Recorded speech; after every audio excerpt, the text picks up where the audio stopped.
intégrer des vidéos et des animations dans ses formations pour les rendre plus interactives.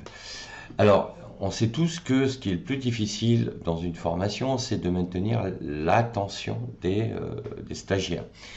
Et pour ce faire, il faut mettre en place une méthode qui consiste à changer de rythme.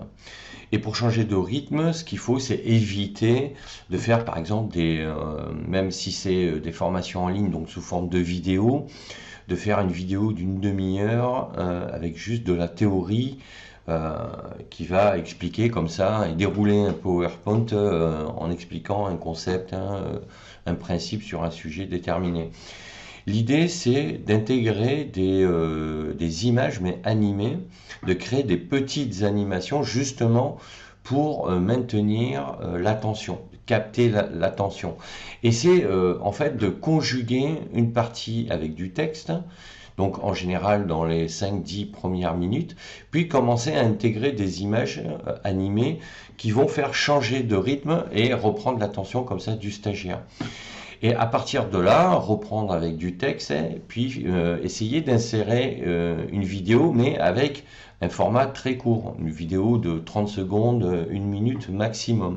Et reprendre comme ça avec des images animées, puis reprendre du texte. En fait, l'idée, c'est d'alterner comme ça les différents supports.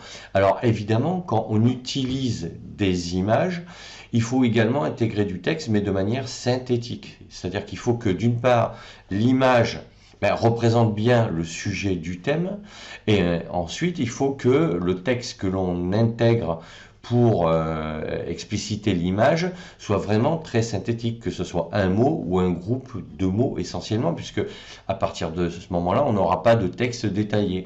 Mais on aura toujours la voix off en commentaire qui va commenter et expliquer l'image comme si c'était du texte.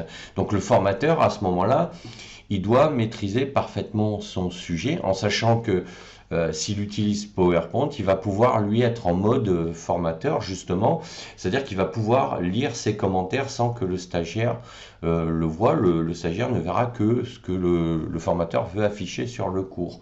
Ça, je ferai d'autres vidéos pour expliquer comment utiliser ce concept-là, et ça permet comme ça au formateur de varier ses supports et de varier les rythmes pédagogiques pour maintenir l'attention d'un stagiaire. Donc voilà ce que je voulais dire sur le sujet. Donc n'hésite pas à me laisser un commentaire, à mettre un pouce bleu vers le haut, à t'abonner à la chaîne, et sache que justement tu peux télécharger mon livre Devenir formateur en ligne. Le lien est dans la description de la formation. Je te dis à bientôt pour d'autres sujets.